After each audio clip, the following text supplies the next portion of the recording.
요한복음 4장 1절부터 15절 말씀입니다.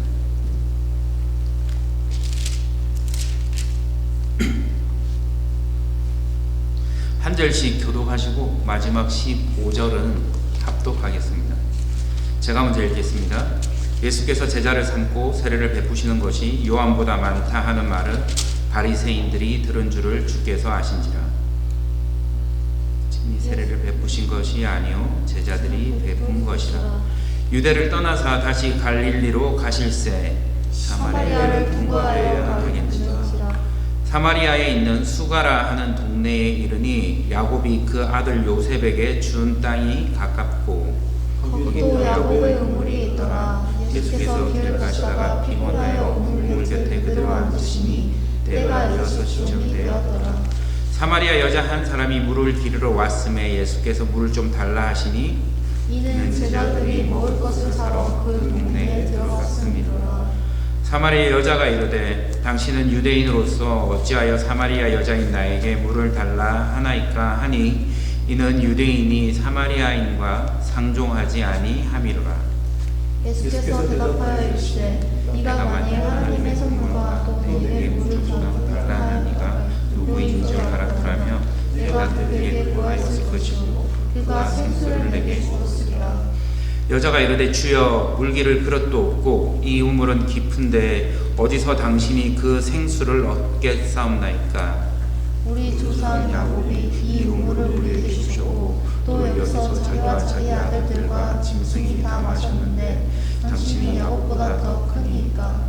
예수께서 대답하여 이르시되 이 물을 마시는 자마다 다시 목마르려니와 내가 주는 물을 마시는 자는 영원히 목마르지 아니하리니 내가 주는 물은 그 속에서 영생하도록 쏟아나는 샘물이 되리라. 다 같이 읽겠습니다. 여자가 이르되 주여 그런 물을 내게 주사 목마르지도 않고 또 여기 물 기르러 오지도 않게 하옵소서. 아멘.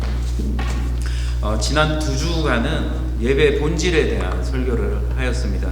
이번 주부터는 요한복음 4장을 중심으로 만남의 축복, 예배를 통한 회복, 그리고 진리의 기쁨이라는 주제를 가지고 설교 기회가 있을 때마다 말씀을 전하려고 합니다. 오늘은 요한복음 4장 1절에서 15절 말씀을 중심으로 예수님은 우리를 만나러 오십니다 라는 제목으로 은혜를 나누고자 합니다.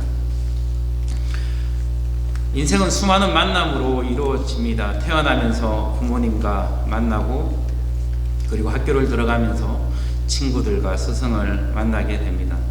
때로는 나의 필요에 의해서 만나는 그런 만남들도 있고 때로는 그저 스쳐 지나가는 그런 만남들도 있습니다. 제가 처음에 캐나다에 왔을 때 어느 집사님으로부터 이야기 들은 것이 있는데요.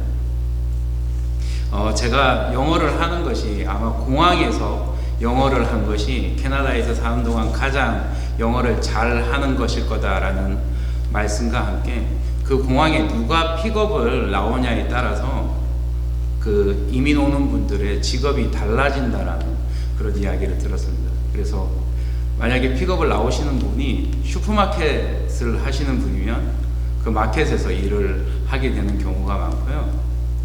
그리고 그 오시는 분이 만약에 세탁소에서 그 세탁소를 운영하는 분이면 그 세탁소에서 일을 하게 될 가능성이 크다라는 그런 이야기를 들었습니다. 저는 공항에 누가 픽업을 나왔을까요? 그 집사님이 하신 말이 되게 좀 일리가 있는 게 저는 공항에 저희 학교의 입학 담당자가 저를 픽업하러 나왔습니다. 그래서 아마 지금 저는 아직도 학생으로 공부를 하고 있는 것 같습니다. 때론 우리의 만남이 우리의 직업을 결정할 만큼 우리의 인생에서 만남은 참 소중한 것 같습니다. 오늘 말씀에서 예수님과의 만남으로 한 영혼이 바뀌는 모습을 통해서 우리 모두가 은혜 받기를 소원합니다. 오늘 본문 3절과 4절을 다시 읽어보겠습니다. 유대를 떠나사 다시 갈릴리로 가실새 사마리아로 통과하여야 하겠는지라. 지금 성경은 예수님께서 사마리아로 통과하여야 하겠는지라라고 말씀을 하십니다. 즉 사마리아를 그냥 우연히 통과하는 것이 아니라 반드시 사마리아를 통과해야 한다고 이야기하고 있는 것입니다. 요한복음 3장, 지금은 4장이고요. 그 전장인 3장을 보시면 예수님께서 이제 유대인 관원 니고데모를 만나서 born again, 중생에 대해서 이야기를 하십니다. 우리가 다시 태어나야 할 것이다 라는 복음을 전하시고, 그리고 유대인들에게 하나님의 복음을 또한 전하시고 세례를 주십니다. 저기 말씀에 있는 것처럼 그 제자들이, 예수님의 제자들이 세례를 행하게 됩니다. 그리고 나서 예수님께서는 그 유대 지방을 떠나서 갈릴리로 향하게 되시는데요. 지도를 보시면 유대 땅이 있고, 그 위에 사마리아가 있고, 또 그 위에 갈릴리가 있습니다. 그래서 보통 저희가 생각하기에 갈릴리로 갈 수 있는 가장 빠른 길은 사마리아를 통과해서 이렇게 가는 길입니다. 그것이 너무나 당연해 보이지만 그 당시에 유대인들은 사마리아 땅으로는 출입하지 않았습니다. 그래서 북쪽으로 갈 때는 조금 더 시간이 걸리더라도, 거기 지금 보시면 오른쪽에 베레아라는 지역이 있을 것입니다. 그래서 그쪽 베레아 지역으로 돌아서 갈릴리로 갔습니다. 원래 이 사마리아는 예전에 북이스라엘의 땅인데, 북이스라엘이 아수르에게 멸망당하면서 남유다와는 다르게 아수르의 문화와 종교를 받아들이면서 그 북이스라엘이 혼혈이 되고, 또 종교 또한 이제 혼합주의가 되게 됩니다. 그래서 남유다 사람들은 한 민족으로서 순혈을 지키지 못한 사마리아 사람들과는 만나지도 않고, 그리고 그들과 물건을 나누어 쓰는 것조차 더러운 일이라고 생각을 했었습니다. 그럼에도 불구하고 지금 성경은 예수님은 사마리아 땅으로 가야만 했다라고 말씀하고 있습니다. 어느 유대인도 가기를 꺼려하는 그 길을 지금 예수님은 그 땅으로 가야만 했습니다. 킹 제임스 버전으로 그 말씀을 보면 이렇게 나와 있습니다. He must need go through Samaria. 여기서 이제 조동사 must가 쓰이죠. 뭐뭐 해야만 한다라는 뜻입니다. 그래서 여기서 예수님이 사마리아로 가는 것은 그냥 우연이 아니라 거기에 하나님의 목적이 있어서 가야만 한다라는 말씀입니다. 이 말씀은 저에게 열왕기상 17장을 생각나게 했는데요. 17장을 보시면 하나님께서 그릿 시냇가에 있는 엘리야에게 명령을 하셔서 너는 시돈 땅의 사르밧 과부의 집으로 찾아가라라고 명령을 하십니다. 그래서 여기서 예수님이 가셔야 하는 사마리아의 수가라는 마을과 엘리야가 갔어야만 했던 시돈의 사르밧이라는 마을은 공통점이 있습니다. 둘 다 이방인들이 사는 도시였습니다. 이방인들이 사는 마을이었습니다.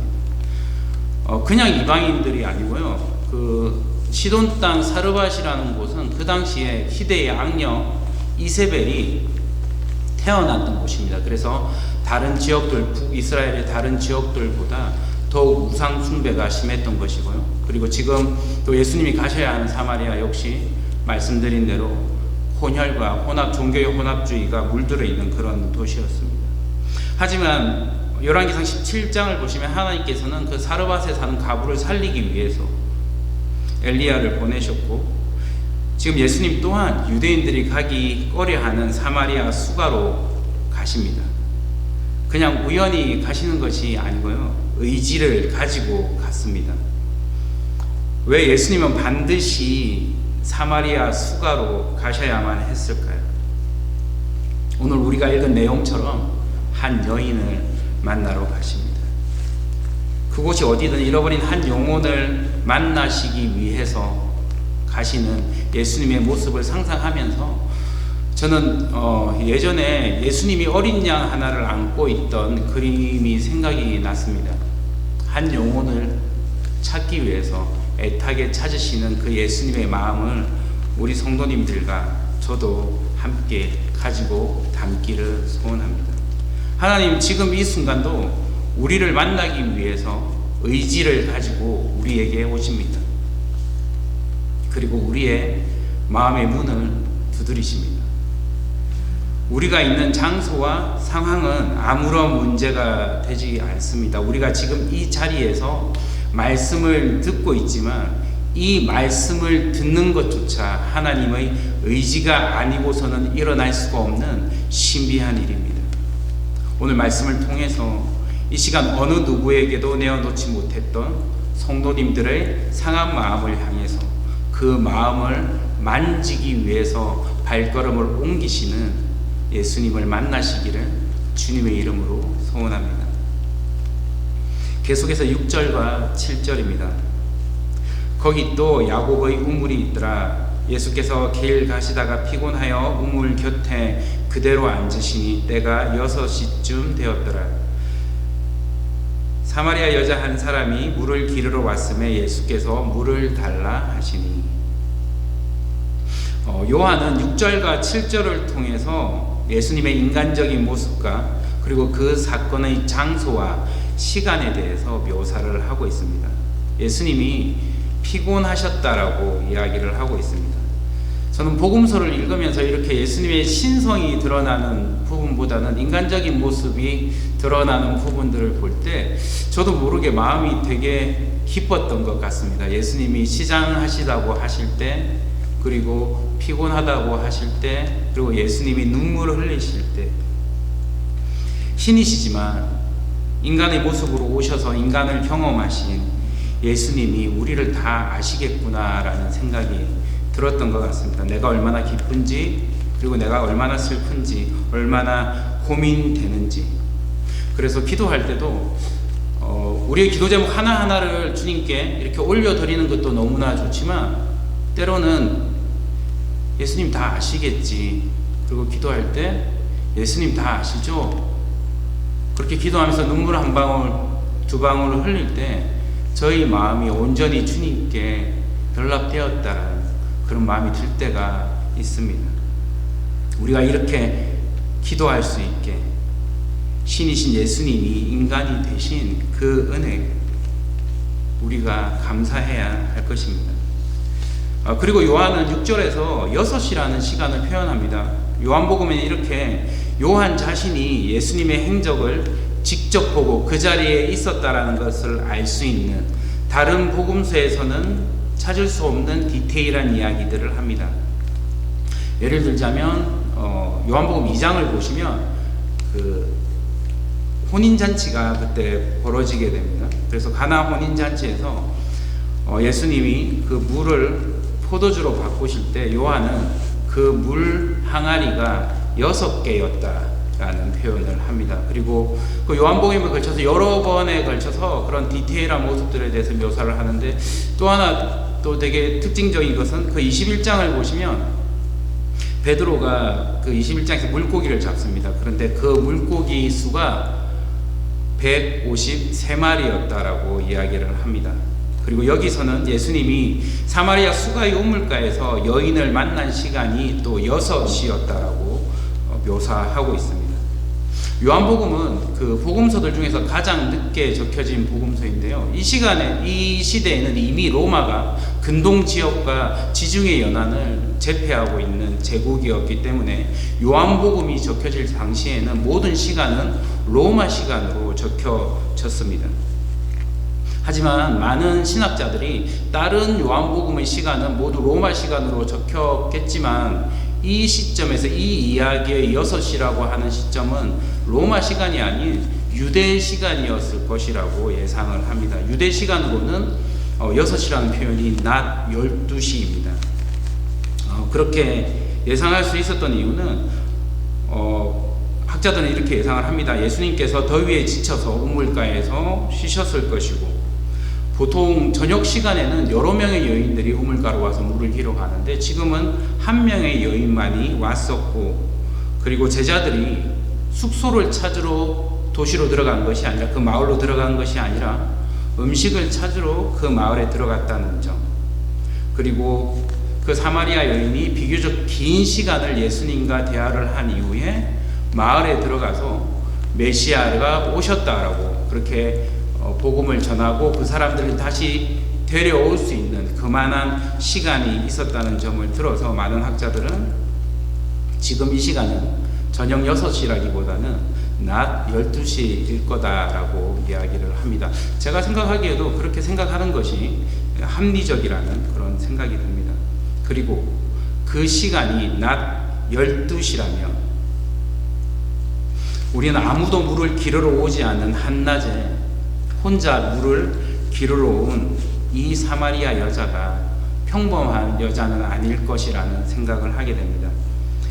굳이 햇볕이 쏟아지는 숨이 턱턱 막혀서 한 걸음 한 걸음 내딛기도 힘든 이 한낮에 물동이를 머리에 이고 온 이 여자는 예수님을 만나게 됩니다. 그리고 예수님은 이 사마리아 여자에게 물을 달라고 하면서 대화를 시작합니다.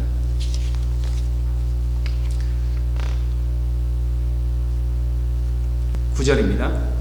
사마리아 여자가 이르되 당신은 유대인으로서 어찌하여 사마리아 여자인 나에게 물을 달라 하나이까? 하니 이는 유대인이 사마리아인과 상종하지 아니함이로라. 이 여자는 자신에게 물을 달라고 한 유대인 남자에게 순순히 물을 떠줄 생각이 없습니다. 아니 그것을 넘어서 평상시에 응어러져 있던 남녀 차별 그리고 인종차별에 대한 분노도 이 여인의 대답에는 녹아 있습니다. 이렇게 이야기하는 것 같습니다. 유대인 양반, 아니 평상시에는 우리가 쓰는 물건에 손도 대지 않고 우리 쪽으로는 쳐다보지도 않고 사람 취급도 하지 않더니 목마르다고 물을 떠달라고요? 이렇게 말입니다. 하지만 이러한 반응이 이 여자의 잘못일까요? 아니요, 이것은 이 여자의 잘못이 아닙니다. 하나님이 사랑의 본질을 잊어버리고 껍데기만 남은 율법을 따랐던 유대인들, 그 중에서도 하나님을 잘 믿는다고 자부하던 바리새인들과 서기관들의 잘못된 신앙으로부터 이 분노는 시작된 것입니다. 원래는 한 민족이었고 누구보다도 나라가 망하는 아픔을 잘 아는 동족으로부터 멸시와 천대를 받는 사마리아 사람들은 이러한 차별이 참기가 힘들었을 것입니다.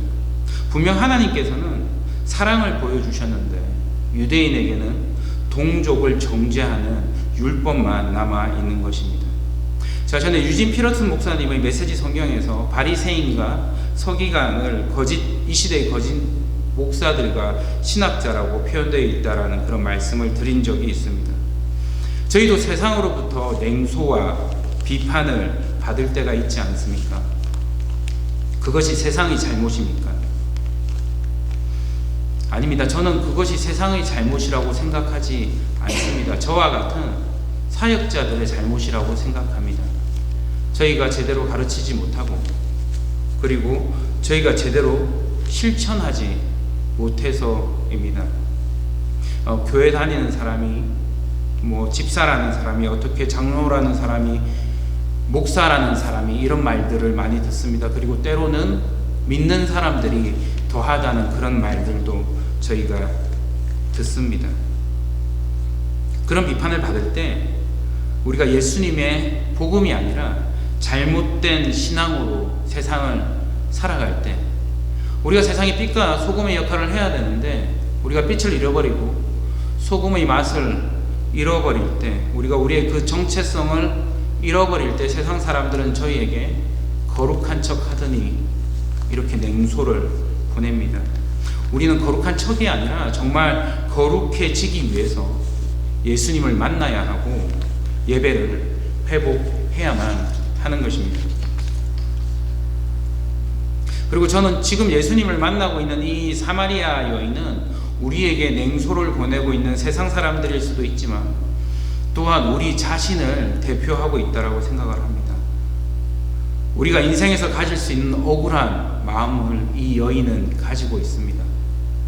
약하고 차별받고 아픔이 있는 이 여인을 그리고 우리를 예수님께서는 만나러 오셨습니다.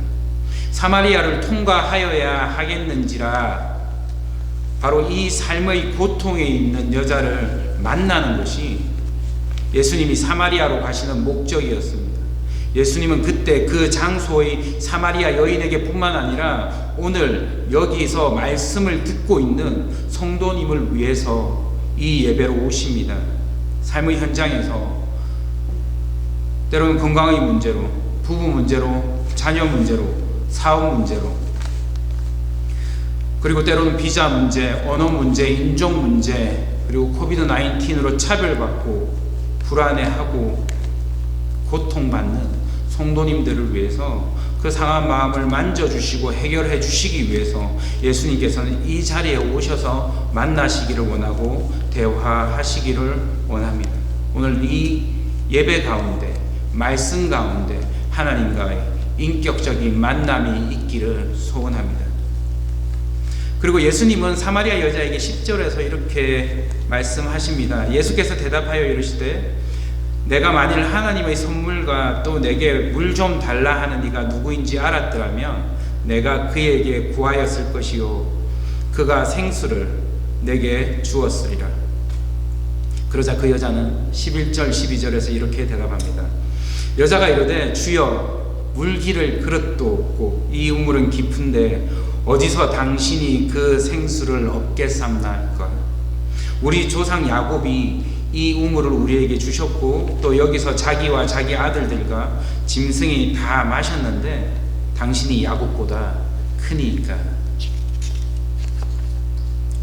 분명 10절의 이 사마리아 여자의 대답은 문맥에 맞지 않는 대답입니다. 예수님께서는 7절에서 사마리아 여인에게 물 한 잔을 부탁했는데 지금은 오히려 예수님께서 생수를 주시겠다고 말씀을 하고 계십니다. 그런데 사마리아 여인은 또 이러한 예수님께 당신은 생수를 얻을 수가 없다라고 대답을 합니다. 여기서 예수님은 영적이고 영원한 생수에 대한 이야기를 하고 계시고 이 여인은 물질적이고 지금 이 우물에서 나오는 생수 이야기를 하고 있습니다. 그리고 이 여인은 잘은 모르지만 이 유대인 남자가 또 다른 생수 이야기를 하자 이 유대인 남자에게 예수님에게 지금 자기가 우물을 뜨고 있는 이 우물에서 나오는 생수의 우월성에 대해서 이야기를 합니다. 이렇게 이야기하는 것 같습니다. 유대인 양반, 당신이 다른 생수를 줄 수 있다고 합시다. 그런데 당신 이 생수가 어떤 생수인지는 아세요? 바로 야곱, 우리 조상 야곱이 직접 한 우물에서 나오는 생수예요. 아무리 당신이 유대인이라고 해도 이 생수보다 더 유서 깊은 생수를 마실 수가 있겠어요? 분명 예수님과 이 여인은 지금 다른 이야기를 하고 있습니다. 마치 예수님은 우리에게 평안과 기쁨과 사랑을 주시려고 우리에게 오셨는데 우리는 예수님께 물질에 대한 이야기 그리고 본질이 아닌 형식에 대한 이야기만 하는 것 같습니다. 예수님이 이 여인에게 생수를 주시겠다고 하자 이 여인은 이렇게 이야기합니다. 당신이 그릇도 없고 우물도 깊은데 어떻게 생수를 얻을 수 있겠냐고 말입니다. 틀린 말은 아닙니다. 하지만 이 여인이 지금 자기가 대화하고 있는 이분이 그리스도시요 메시아라는 하나님의 아들이라는 것을 알았다면 이 대답은 완전히 틀린 대답이 되는 것입니다. 그래서 예수님은 그 사마리아 여자에게 이렇게 대답하십니다. 내게 물을 좀 달라 하는 이가 누구인지 알았더라면 너가 그에게 구하였을 것이요. 그 여인이 자신이 되어야 하는 이분이 메시아인 줄 알았다면 당신이 그릇이 없어서 우물이 깊어서 생수를 얻지 못할 거라는 이야기를 하지 않았을 것입니다. 우리는 사실 우리가 믿는 분이 예수님인 줄 알면서도 그릇과 깊은 우물의 탓을 하면서 예수님을 모르는 사람처럼 반응할 때가 있습니다. 예수님께서는 고통받는 우리에게 오셔서 내가 너를 나의 생수로 말씀으로 능력으로 채워줄게 이렇게 말씀하시는데 정작 우리는 예수님께 예수님 저는 직장이 없어요. 예수님 저는 차도 없고요. 저는 사랑하는 사람도 떠났어요. 부모님도 더 이상 저를 도와주시지 않고요. 때로는 자녀들도 모두 떠났어요. 주변에 친구들도 없어요. 그런데 어떻게 저의 상실을 채워주시겠어요? 라고 답하는 것 같습니다. 마가복음 4장 39절에서 41절 말씀입니다. 예수께서 깨어서 바람을 꾸짖으시며 바다들어 이르되 잠잠하라 고요하라 하시니 바람이 그치고 아주 잔잔하여지더라. 이에 제자들에게 이르시되 어찌하여 이렇게 무서워하느냐 너희가 어찌 믿음이 없느냐 하시니 그들이 심히 두려워하여 서로 말하되 그가 누구이기에 바람과 바다도 순종하는가 하였도다. 아멘. 그가 누구이기에, 우리 주님이 누구이기에 이 세상 누가 바람을 꾸짖고 바다를 잠잠하라 명령하겠습니까? 예수님을 나의 현실에 제한하지 마십시오. 그리고 그 너머를 상상하십시오. 다윗이 골리앗을 향해 달려가서 그 골리앗을 쓰러뜨렸던 것처럼 말도 되지 않는 일들이 우리의 삶에서 분명 일어날 것입니다. 그리고 우리 예수님은 그런 기적을 행하시기에 충분하신 분입니다. 아멘 아닙니까? 우리 다 같이 아멘 한번 할까요? 아멘. 그리고 이 여자는 야고보의 우물에 대해서 잘못된 믿음을 가지고 있습니다. 절대 야고보의 우물에서 예수님이 말씀하시고 계시는 영원한 생수를 마실 수는 없습니다. 우리는 하나님과의 인격적인 만남을 통해서 그 진리의 말씀을 통해서 영원한 생수를 마실 수가 있습니다. 여기서 야고보의 우물은 교회의 전통을 이야기하기도 합니다. 때로는 교회의 전통이 새로운 율법이 되어서 우리의 삶을 올가매고 그리고 정죄합니다. 하지만 전번 설교에서 말씀드렸던 것처럼 우리는 도덕 생활을 하는 것이 아니라 우리는 믿음 생활을 해야 하는 것입니다. 우리가 예수님의 참된 진리를 믿을 때 그 믿음으로 세상에 나가서 세상이 아닌 하나님을 선택할 때 우리의 믿음 생활은 우리를 구원으로 이끌 것이고 우리의 삶을 하나님이 보시기에 의로운 삶으로 이끌어 가실 것입니다. 저희 인간이 만들어낸 전통으로는 그 전통을 지킴으로는 우리의 의로서는 생명의 문제를 해결할 수가 없습니다. 예수님은 이렇게 복음을 전혀 이해하지 못하고 있는 사마리아 여인을 포기하지 않습니다. 다시 한번 예수님은 영원한 생수에 대해서 13절, 14절에서 이렇게 설명하십니다. 예수께서 대답하여 이르시되 이 물을 마시는 자마다 다시 목마르려니와 내가 주는 물을 마시는 자는 영원히 목마르지 아니하리니 내가 주는 물은 그 속에서 영생하도록 솟아나는 샘물이 되리라. 아멘. 이렇게 말씀하시는 예수님의 말씀에 대한 사마리아 여인의 대답이자 우리 모두의 대답입니다.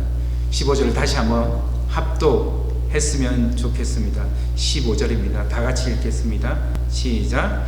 여자가 이르되 주여 그런 물을 내게 주사 목마르지도 않고 또 여기 물 기르러 오지도 않게 하옵소서.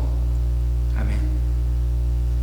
이 여자에게 아무도 오지 않는 뜨거운 한낮에 와야 하는 이 우물은 어떤 장소이고 어떤 의미였겠습니까?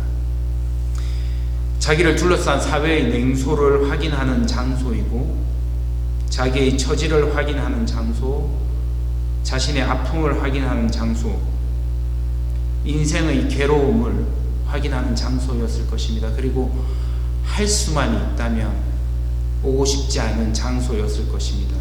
목만 마르지 않다면 오지 않았을 텐데, 오지 않아도 될 텐데라고 생각했을 것입니다. 우리에게도 이런 장소가 있지 않습니까? 저도 여러 번의 이런 장소들 중에서 가장 최근에 생각나던 장소는 처음에 벌써 이제 1년이 넘고 1년 반이 넘은 것 같습니다. 처음에 세미너리에 공부하러 왔을 때가 생각이 났습니다. 영어로 일상적인 대화를 하는 것과 신학대학원에서 공부하는 수준의 영어는 정말 많이 달랐습니다. 그 중에서 가장 많이 힘들었던 것은 단어라는 생각이 드는데요. 예를 들면 교수님이 펜타투크라는 영어 단어를 말씀을 하십니다. 그 단어의 뜻은 모세오경이라는 뜻인데요. 정말 제가 40년을 살면서 한 번도 듣지 못한 단어였습니다. 그리고 셉투아진트라는 단어를 쓰시는데요. 그게 나중에 알고 보니까 70인역이라는 뜻이더라고요. 정말 하나도 모르겠더라고요. 한 번은 교수님께서 제레마이아 14 verse 어디를 찾으라고 하는 겁니다. 제가 아는 성경 인물 중에서 제레마이아는 없었거든요. 제가 아는 성경 인물은 그냥 예레미야였지 제레마이아는 없었습니다. 그래서 옆에 있는 친구한테 이렇게 물어봤습니다. What is Jeremiah? 이렇게 물어보니까 친구가 정말 어이없는 표정으로 저를 봤습니다. 지금 여기는 신학대학원인데, 그래서 자기 이렇게 성경책을 보여주더라고요. 제가 고린도전서를 읽으면서 그 방언을 통변하는 은사가 있다는 이야기는 들었는데, 저는 그때 친구들의 표정을 해석할 수 있는 그런 은사를 받았던 것 같습니다. 친구들의 얼굴을 보면서 아, 제가 정말 나를 어이없어 하는구나, 그런 생각이 들었습니다. 뭐 그런 단어들의 연속이었습니다. 아이제야, 이사야죠. 꿈도 못 꾸던, 뭐 이게 무슨 단어지, 이게 뭐라고 하는 거지 몰랐던 것 같습니다. 교수님이 막 이렇게 말씀을 하시는데 되게 영어를 빨리 말씀하시는 교수님이 계셨는데, 그 교수님의 이제 버릇이 뭐냐면 You know what I'm saying? 이걸 항상 끝에 붙이셨습니다. 뭐라고 이야기하시고 You know what I'm saying? You know what I'm saying? 하는데 저는 정말 You know what I'm saying? 이거밖에 못 알아듣겠는 겁니다. 정말 웃기죠. 내가 무슨 말 하는 건지 아니하는데 그 말밖에 못 알아듣고 다른 말을 하나도 못 알아듣겠는 겁니다. 그리고 한 번은 친구가 그렇게 이야기해요. 자기가 가장 존경하는 선지자가 엘라이자였다고. 지금도 엘라이자 가장 자기가 존경한다라는 이야기를 했는데, 되게 짧은 순간이었는데 엘라이자가 누구지 하다가 제가 그냥 문득 든 생각이, 저도 되게 웃겼는데 엘리제가 생각이 났습니다. 엘리제를 위하여 아시죠? 그 한국에서 큰 차들이 이렇게 후진하면 디디디디디디디디, 그 엘리제를 위하여거든요. 그만큼 정말 이게 뭔지를 여기서 지금 공부하는 게 뭔지를 모르겠더라고요. 그래서 정말 너무너무 공부하고 싶었고, 그리고 여기서 공부할 수 있게 해주신 하나님에 대한 감사는 얻어도 사라져 버렸던 것 같습니다. 그리고 제가 주로 공부하던 곳이 그 218호였는데요. 그 218호가 사실은 저에게 그때 야곱의 우물 같은 장소였습니다. 나의 부족함을 매일 확인하는 장소였고요. 내가 이방인이라는 것을 확인하는 장소였고, 그리고 나의 불안함을 확인하는 장소였고, 가지 않을 수만 있다면 가고 싶지 않은 장소였는데 안 갈 수가 없는 그런 장소였습니다. 방법이 없잖아요. 그래서 했었어요. 무릎 꿇고 펑펑 울면서 하나님한테 기도를 했었습니다. 왜 이런 곳에 저를 보내셨습니까? 근데 사실 저도 알고 있거든요. 하나님한테 보내달라고 했던 거, 10년이 넘게 보내달라고 했던 거, 공부하고 싶다고 했던 거 알고 있는데 그냥 원망이 나오더라고요. 근데 하나님께서 되게 빨리 제가 하는 기도에 대해서 답을 주시더라고요. 지금 생각해보면 그때 당시에 저희 와이프가 계속해서 저희 와이프는 그때 이제 한국에 있었고, 빨리 짐 싸서 한국 들어오라고 여러 번 저한테 이야기를 할 때라서, 힘들면 들어와 그렇게 이야기할 때라서 아마 답을 빨리 주셨던 것 같은데, 저희 그런 답 주시더라고요. 그래서 너를 여기 불렀다고 이야기하시더라고요. 너가 아무것도 몰라서 나만 의지하라고. 다른 것 아무것도 의지하지 말고 나만 의지하라고. 그런 마음을 주시는데 또 펑펑 울었던 것 같습니다. 하나님 감사합니다 기도를 하고, 그리고 공부를 되게 이제 그때 이후로는 그냥 이거 어쩔 수 없다 해야 된다라고 하고 공부를 했습니다. 뭐 제 자랑이지만, 그래서 이번에 상도 하나 받았거든요. 학교에서 뭐 이렇게 학생, 뭐 공부 잘하는 학생 그런 거 있지 않습니까? 뭐 이렇게 현판 같은데 이름 딱 적히고 막 이런 거, 제 자랑이었습니다. 그런 것 같습니다. 우리가 하나님한테 모든 것 그냥 내어놓을 때, 지금 이 사마리아 여인이 그러지 않습니까? 그런 물 마시고 싶다라고 이야기하지 않습니까? 우리가 그렇게 그냥 간절한 마음으로 주님 저 이렇게 힘들어요. 주님 생수를 마시고 싶다는 그런 갈급한 마음으로 주님 앞에 내어놓는 모습이 너무나 중요한 것 같습니다. 제가 이 말씀 준비하면서 조금 찾아본 게 있는데요. 되게 은혜롭게도 야곱의 우물, 지금 이 여인이 있는 야곱의 우물이 이 우물 말고도 11개가 더 있었더라고요. 저에게도 그런 야곱의 또 다른 우물이 있더라고요. 그 우물만 벗어나면 될 줄 알았는데 저 앞에 이제는 또 다른 우물이 나타나서 또 저를 좌절하게 만들고 힘들게 만들더라고요.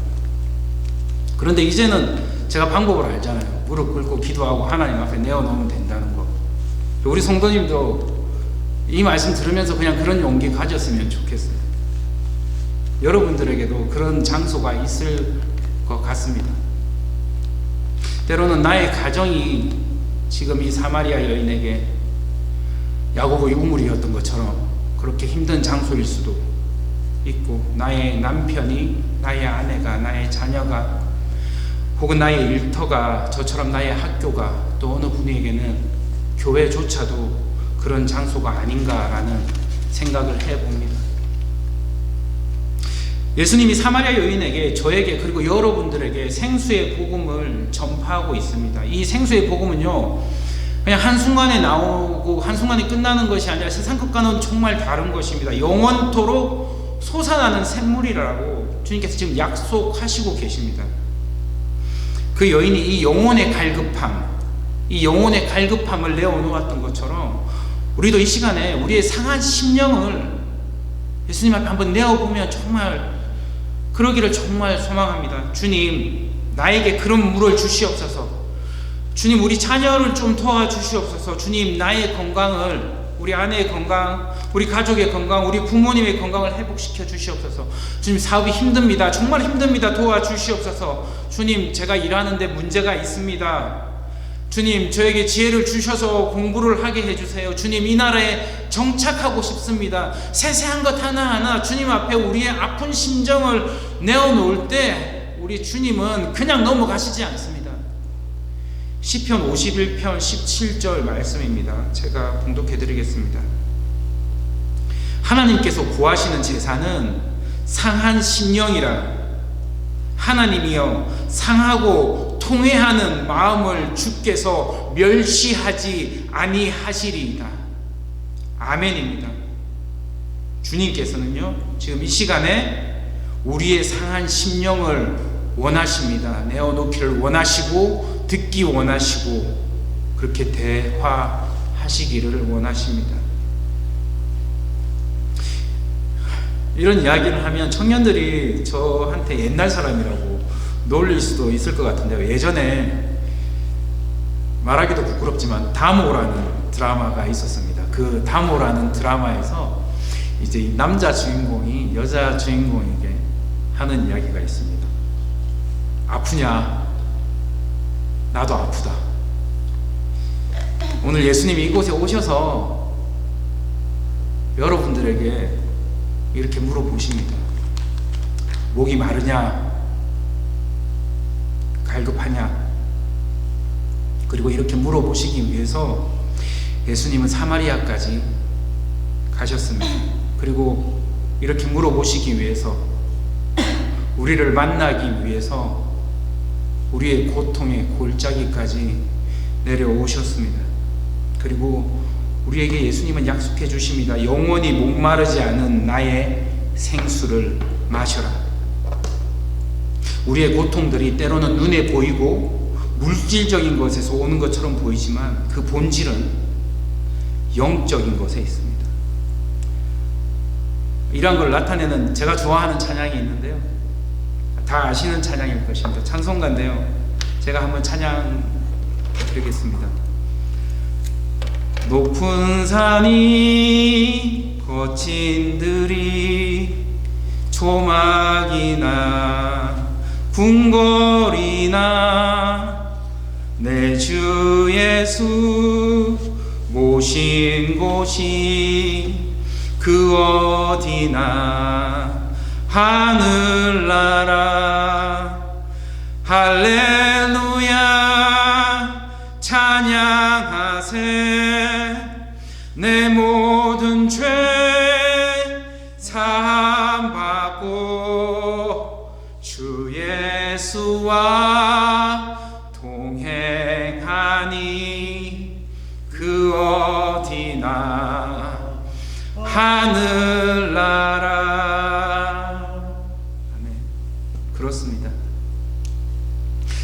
하나님과의 만남이 있고 그리고 동행이 있을 때 세상 사람들은 알지 못하는 영원한 기쁨의 샘물이 우리 안에 있습니다. 어떤 고민이 있으십니까? 어떤 아픔이 있으십니까? 우리는 예수님을 만나야 합니다. 그리고 그 만남 가운데서 우리의 갈급한 심령, 우리의 상한 심령을 내어놓을 때 예수님께서는 영생하도록 솟아나는 샘물로 우리의 갈급함을 채워주실 것입니다. 오늘은 찬송가 438장을 기도하는 마음으로 우리가 함께 찬양하면 좋겠습니다. 찬송가 438장입니다. 내 영혼이 은총 입어.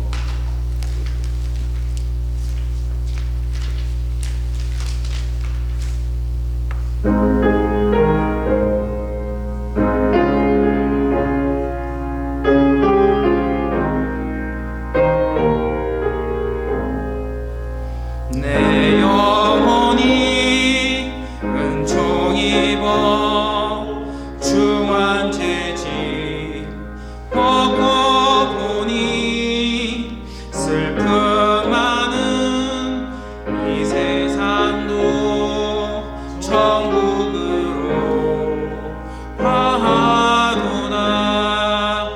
할렐루야 찬양하세.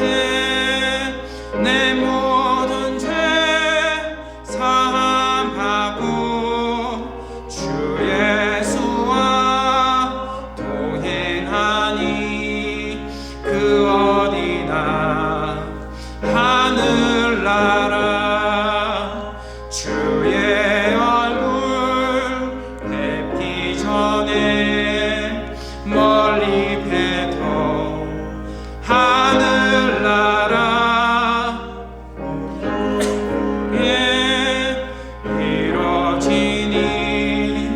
날로 가깝도다. 할렐루야 찬양하세. 내 모든 죄 사함하고 주 예수와 동행하니 그 어디나 하늘나라.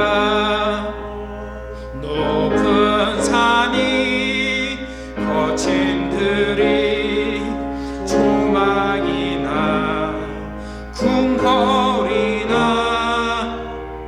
주 예수 모신 곳이 그 어디나 하늘나라. 할렐루야 찬양하세. 내 모든 죄 사함하고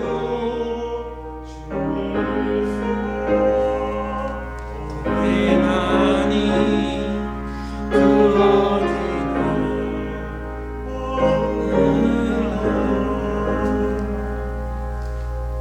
살아있는 하나님 아버지, 이 시간 주님 만나기를 원합니다.